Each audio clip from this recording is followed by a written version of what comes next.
नमः संस्कृताय प्रिय मित्राणि सुप्रभातम। कैसे हैं आप सभी। तो आज हम लोग श्रीमद् भगवद गीता के तीसरे अध्याय का 37 और 38 नंबर के श्लोकों का अध्ययन करेंगे। इसके पूर्व हम लोग 36 श्लोकों तक अध्ययन कर लिए थे, जिसमें श्री भगवान से अर्जुन प्रश्न किए थे कि हे कृष्ण, तो फिर यह मनुष्य स्वयं न चाहता हुआ भी बलात् यानी बलपूर्वक लगाए हुए की भांति किससे प्रेरित होकर पाप का आचरण करता है। यहाँ तक हमने पढ़ लिया था। ये अर्जुन का प्रश्न है। अब इसका उत्तर देते हुए श्री भगवान बोलेंगे, जो कि गीता के तीसरे अध्याय का 37 नंबर का श्लोक है। इसको हम लोग सबसे पहले सस्वर वाचन करेंगे इसका, उसके बाद इसके शब्दार्थ को देखेंगे, फिर इसकी व्याख्या। तो पढ़ते हैं। श्री भगवान उवाच। श्री भगवान बोले, कामएष क्रोधेश रजोगुण समुद्भवः महाशनो महापाप्मा विद्धेनमिह वैरिणम्। अर्थात श्री भगवान क्या कहते हैं, काम एष क्रोध एष रजोगुण समुद्भवः। काम अर्थात जो कामनाएं होती हैं हमारी, वह एष माने यह, क्रोध यानी क्रोध, एष फिर से आ गया तो उसका अर्थ होता है यह। रजोगुण, हमने जो प्रकृति के 3 गुण पढ़े थे, सत्व रजस और तमस, उसमें से जो रजोगुण है वह यानी रजोगुण से समुद्भवः यानी उत्पन्न। महाशनो, महाशनो यानी महा अर्थात बहुत, अशनः अर्थात खाने वाला यानी भोगों से कभी तृप्त न होने वाला। महापाप्मा अर्थात महान पापी। विद्धि यानी जानो, एनम माने इसको, इह माने इस संसार में, वैरिणम अर्थात महान शत्रु। ये रहा शब्दार्थ। अब इसकी व्याख्या देखते हैं कि श्री भगवान क्या कहते हैं। श्री भगवान उवाच। श्री भगवान बोले, जो क्रोध होता है और जो हमारी कामनाएं होती हैं, ये सब रजोगुण से उत्पन्न होते हैं। तो सत्व रजस और तमस ये 3 प्रकृति के गुण होते हैं, हमने पढ़ लिया था इसके पिछली वीडियो में। तो जो उसमें से जो रजोगुण होता है, उससे काम की उत्पत्ति होती है, और वो जो कामनाएं उत्पन्न होती हैं वही क्रोध है। रजोगुण से उत्पन्न हुआ यह काम ही क्रोध है। यह बहुत खाने वाला अर्थात भोगों से कभी न अघाने वाला।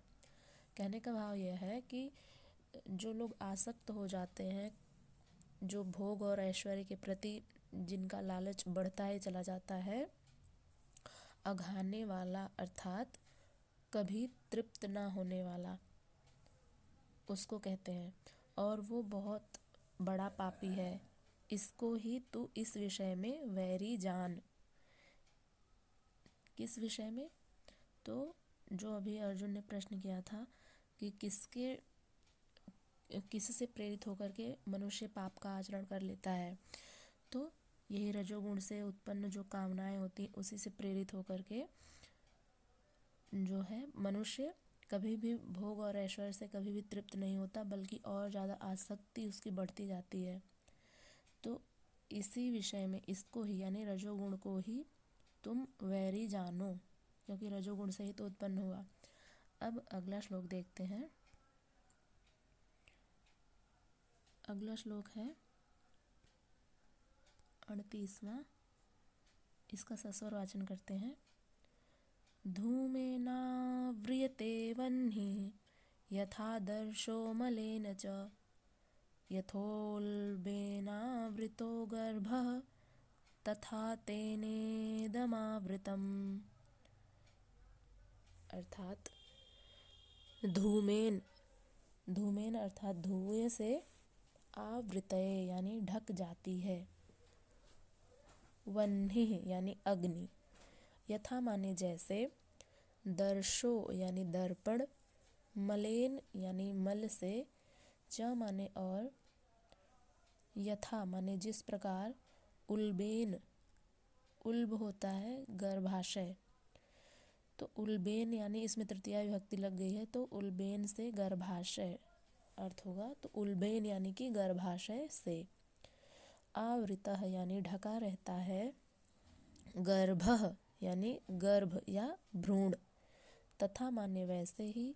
तेन माने उससे यानी कामना से। इदम माने यह ज्ञान। आवृत्तम यानी ढका रहता है। ये रहा शब्दार्थ। अब इसकी व्याख्या देखते हैं कि श्री भगवान क्या कहना चाह रहे हैं।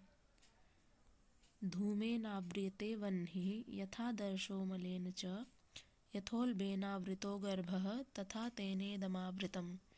यानी जिस प्रकार धुएं से अग्नि और मैल से दर्पण ढका रहता है, जिस प्रकार जेर से गर्भ ढका रहता है।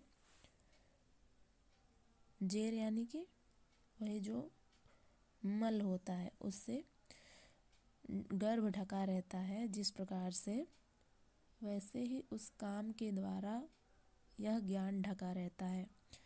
अब कहने का भाव समझिए कि जैसे जब गर्भाशय होता है, माँ के गर्भ में जब एक बच्चा जन्म लेता है, पलता है, तो उसमें जो रक्त इत्यादि जो रहते हैं, रक्त मांस, इन सब से ही तो एक बच्चे का जो है निर्माण होता है गर्भाशय में।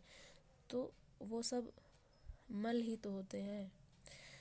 तो इसीलिए जिस प्रकार से गर्भाशय जो होता है वो मल से जैसे ढका रहता है, उसी प्रकार और जिस प्रकार से दर्पण जो होता है वो धूल मिट्टी आदि से ढका रहता है, और जो धुआं होता है उससे अग्नि ढकी रहती है।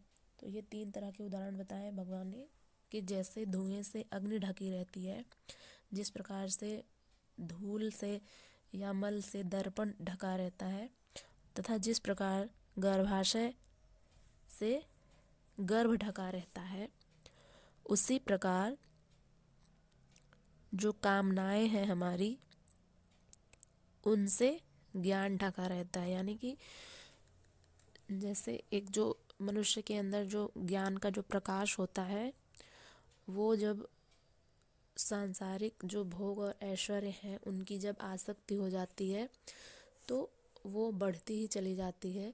इसलिए जो आसक्ति होती है उसका आवरण इतना अधिक हो जाता है कि जो ज्ञान का जो प्रकाश रहता है वो ढक जाता है। तो पता ही नहीं चलता है कि मनुष्य स्वयं को ही भूल जाता है कि वो क्या है, क्योंकि उसके ज्ञान का प्रकाश तो ढक चुका है। उस पर जो सांसारिक भोग और ऐश्वर्य की जो वस्तुएं हैं उनके प्रति वो अधिक आसक्ति हो जाती है एक मनुष्य की।